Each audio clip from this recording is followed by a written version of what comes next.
Hello to everyone. आज का हमारा टॉपिक है स्टैक एंड सब रूटीन्स। तो सबसे पहले हम स्टैक के बारे में देखेंगे कि what is stack. Stack is a set of memory locations in read write memory which is used to store binary data temporarily during the program execution.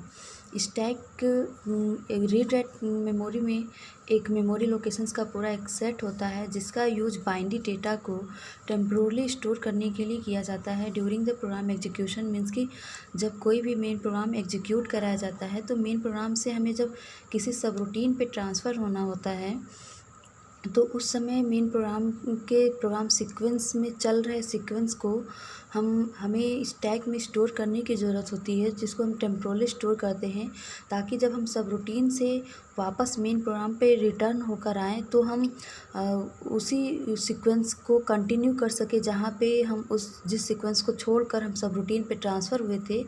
तो उस डेटा को प्रोग्राम काउंटर के उस डेटा को मीन्स कि उस address को हमें स्टैक में स्टोर करना होता है और सब रूटीन से वापस आते वक्त हम स्टैक से उसी एड्रेस को रिट्रीव कर लेते हैं।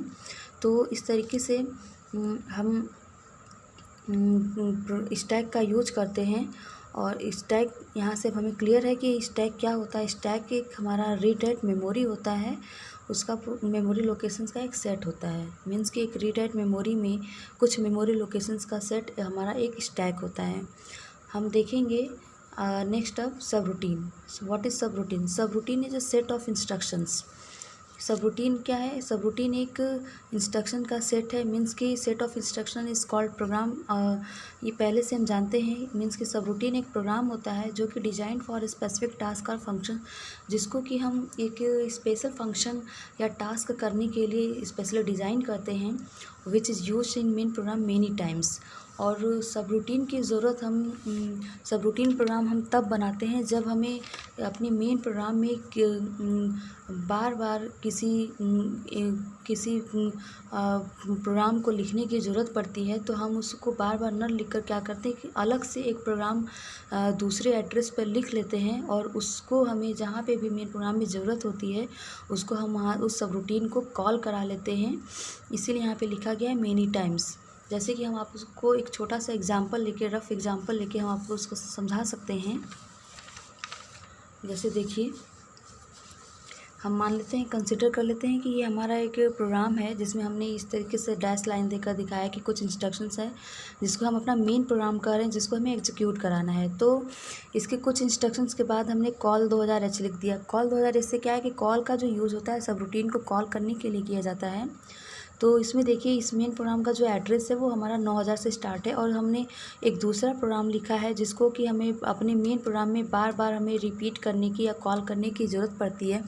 तो इसमें जो भी प्रोग्राम लिखा गया है, अगर हम ये सब रूटीन को कॉल नहीं कराएंगे तो क्या होगा कि इसमें लिखे हुए प्रोग्राम को हमें यहाँ पर पूरा लिखना होगा। फिर हम अपना नेक्स्ट इंस्ट्रक्शन एग्जीक्यूट करेंगे। फिर यहाँ पे देखिए कॉल 2000h लिखा है, मीन्स कि सेम प्रोग्राम को फिर से यहाँ पे कॉल कराया जा रहा है। तो अगर हम फिर से सब रूटीन को कॉल नहीं करा रहे तो हमें फिर से यही प्रोग्राम फिर से यहाँ पे लिखना होगा, रिपीट करना होगा, जिससे क्या होता है कि मेमोरी लोकेशंस भी अधिक लगता है और हमें उस प्रोग्राम को लिखना भी पड़ता है बार बार।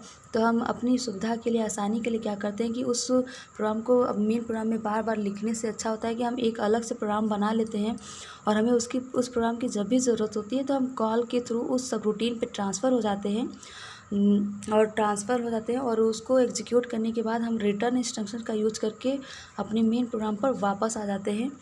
तो इस तरीके से जो मेन प्रोग्राम से हटकर अलग जो हमने प्रोग्राम बनाया है वो हमारा एक सब रूटीन कहलाता है। सब रूटीन भी क्या है, एक सेट ऑफ इंस्ट्रक्शंस मीन्स कि एक प्रोग्राम है जिसका यूज हमें अपने मेन प्रोग्राम में बार बार करने की ज़रूरत होती है।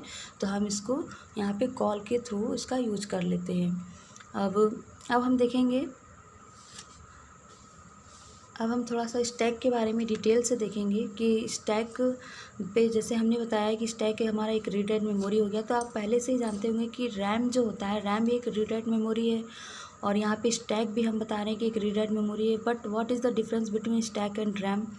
तो हमें उसके प्रिंसिपल को देखना है कि क्या उनका प्रिंसिपल किस प्रिंसिपल के बेसिस पे दोनों कार्य करते हैं। तो दोनों का प्रिंसिपल अलग अलग होता है। जैसे यहाँ पे हमने लिखा है स्टैक के बारे में, stack works on the LIFO principle. What is the LIFO. LIFO is last in first out. LIFO means last in first out. What is the meaning of this, हमें ये देखना होगा। जैसे कि हम पहले रैम के बारे में थोड़ा बता देते हैं। रैम के बारे में आप जानते होंगे कि रैम जैसे नाम से पता चल रहा है रैंडम एक्सेस मेमोरी, मीन्स कि उसमें जो एक्सेसिंग होती है वो रैंडम किसी भी लोकेशन के डेटा को हम एक्सेस कर सकते हैं। लेकिन यहाँ पर स्टैक जो है लास्ट इन फर्स्ट आउट पर ही काम करता है। तो लास्ट इन फर्स्ट आउट क्या है, हमें इस चीज़ को समझना होगा और इसी प्रिंसिपल के बेसिस पे हमें हम रीड राइट मेमोरी के ही पार्ट को स्टैक कहते हैं और दूसरे पार्ट को रैम कहते हैं एक्सेसिंग के बेसिस पे। तो हमें लास्ट इन फर्स्ट आउट को थोड़ा सा डिटेल में देख ले। जैसे मान लीजिए कि हम यहाँ पे एक मेमोरी लोकेशंस का पूरा एक सेट बना रहे हैं जिसको हम अपना स्टैक मान रहे हैं। तो स्टैक का प्रिंसिपल हमें यहाँ पे देखना है, ये स्टैक जिसमें इसका जो एड्रेस है यहाँ से हम स्टार्ट कर रहे हैं नीचे से 2000F है। ऐसे जब ये ऊपर की तरफ बढ़ते जाएंगे तो इसका एड्रेस जो होता है वो डिक्रीज होता जाएगा, मीन्स कि 2000F से पहले ई आता है। इस तरीके से हम लिखते जाएंगे D 2000 C 2000B। ऐसे ही मान लेंगे कि हमारा स्टैक का लोकेशंस है। तो इसमें हमें करना क्या है कि स्टैक में जैसे हम डेटा अगर स्टोर करा रहे हैं तो स्टोर जब कराते हैं तो हमें उसमें ध्यान देना होता है कि स्टैक टॉप क्या होता है। स्टैक टॉप, हमें स्टैक टॉप को समझना होता है कि स्टैक टॉप किसे हम कहते हैं, क्योंकि आप स्टैक पॉइंटर प्रोसेसर में स्टैक पॉइंटर पढ़े होंगे कि स्टैक पॉइंटर क्या है। स्टैक पॉइंटर का डेफिनेशन अगर आपको याद होगा, स्टैक पॉइंटर क्या करता है। स्टैक पॉइंटर होल्ड करता है एड्रेस को, hold the address of the stack top, means कि स्टैक टॉप के एड्रेस को स्टैक पॉइंटर क्या करता है, होल्ड करता है। तो हमें देखना है कि स्टैक टॉप क्या है। जैसे हम मान लेते हैं कि हमारा इस लोकेशन में 2 लोकेशन तक डेटा हमारा पहले से स्टोर्ड है और हमें अब अपना नया डेटा स्टोर कराना है।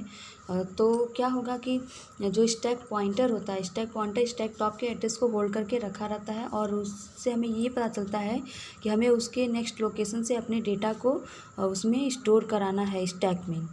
तो जैसे कि अगर इस 2 लोकेशन तक हम मानते हैं कि हमारा एड्रेस स्टोर्ड है तो यहाँ पर स्टैक टॉप इस समय हमारा स्टैक पॉइंटर के लिए स्टैक टॉप ये एड्रेस बन जाएगा 2000E।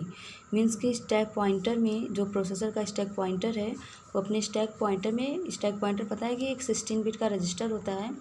तो वो अपने रजिस्टर में 2000E मीन्स कि 16 बिट की इस एड्रेस को स्टोर किया रहता है और ये एड्रेस बताता है कि यहाँ तक डेटा हमारा स्टोर्ड है। इसके बाद का जो लोकेशन है 2000D उसमें हमें डेटा अब स्टोर करना स्टार्ट करना है।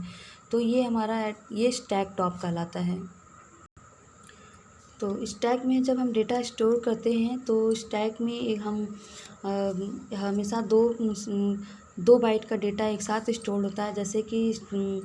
जैसे हमने इसमें बताया कि आपको मेन प्रोग्राम से, जैसे इसमें हमने बताया था कि जब हम मेन प्रोग्राम से सबरूटीन पे ट्रांसफ़र होते हैं तो हमें अपना ये जो प्रोग्राम सीक्वेंस हमारा चलता रहता है कि 9000 से 1 से लेके 2 3 करते ऐसे 6 तक पहुँचे, फिर ऐसे अब तक। तो ये हमारा प्रोग्राम सीक्वेंस होता है कि हमें एक सीक्वेंस में ही हम प्रोग्राम को एग्जीक्यूट कराते हैं। तो सबरूटीन पे ट्रांसफ़र होने से पहले हमें अपने इस प्रोग्राम काउंटर के एड्रेस को हमें स्टैक में स्टोर कराना होता है। तो स्टैक में स्टोर कराने के लिए एड्रेस हमेशा 16 बिट का होता है। तो इसको जब हम स्टैक में स्टोर कराएंगे तो ये 16 बिट का एड्रेस स्टैक में 2 लोकेशन लेता है एक साथ जब भी हम इसमें डेटा इन करते हैं। तो डेटा जब हम इसको इन करते हैं तो यहाँ पे स्टैक में डेटा इन करने के लिए हमें स्पेशली एक पुश इंस्ट्रक्शन का यूज करना होता है, पुश इंस्ट्रक्शन। तो पुश इंस्ट्रक्शन को जब यूज करते हैं तो उस समय होता क्या है कि सबसे पहले स्टैक पॉइंटर 1 से डिक्रीमेंट होता है, मीन्स कि क्योंकि ये 2000E शो करता है और उस समय ये 1 से डिक्रीमेंट होता है तो 2000D हो जाता है इसका एड्रेस और इसमें हम अपना डेटा स्टोर करते हैं। जैसे कि हम मान लेते हैं कि हम इसमें 06 स्टोर कर रहे हैं, फिर उसके बाद स्टैक पॉइंटर 1 से डिक्रीमेंट होगा और फिर 1 से डिक्रीमेंट होगा तो उस समय स्टैक पॉइंटर में 2000C हो जाएगा और उस समय हम अपना इसमें डेटा 90 स्टोर कर लेंगे। तो हमारा 16 बिट का ये एड्रेस स्टैक में स्टोर हो जाता है या फिर पुश हो जाता है।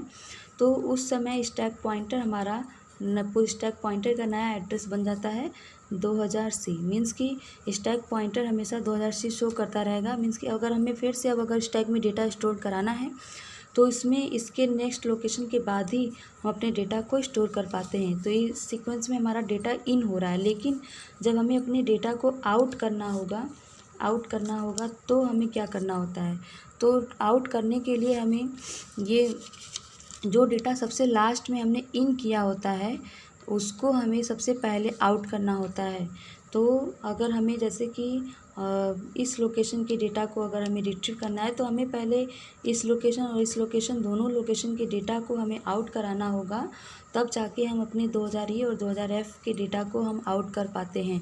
तो इसमें यही बताया जाता है। और आउट करने के लिए हमें जो स्पेशली इंस्ट्रक्शन यूज करने होते हैं वो हमारा होता है पॉप इंस्ट्रक्शन। पॉप इंस्ट्रक्शन का यूज करके ही हम इसमें डेटा को आउट कर सकते हैं या फिर रिट्रीव कर सकते हैं। तो ये दोनों इंस्ट्रक्शन के बारे में डिटेल में हम आगे अभी पढ़ेंगे। यहाँ पे बस हमें देखना है what is stack and what is सब रूटीन। तो बेसिक यहाँ पे देख लीजिए थोड़ा सा कि जब इसको हम आउट करते हैं तो उसके लिए हमें पॉप इंस्ट्रक्शन का यूज़ करना होता है। हम आपको इसमें लीफो प्रिंसिपल को समझा रहे हैं कि what is the LIFO. LIFO इस क्या है, जैसे बता रहे हैं कि अगर इस दोनों डेटा को हमें रिट्रीव कराना है तो हमें पहले इन दोनों डेटा को रिट्रीव करना होगा, तब जाके हम इस डेटा पर आएंगे।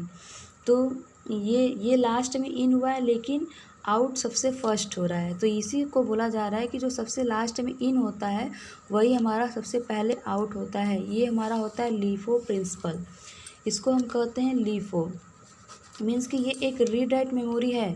ये एक रीड राइट मेमोरी है जिसमें हम डेटा को स्टोर भी कर रहे हैं, राइट भी कर रहे हैं और यहाँ से रीड भी कर रहे हैं। बट इसका जो प्रिंसिपल है वो लीफो प्रिंसिपल है, लास्ट इन फर्स्ट आउट।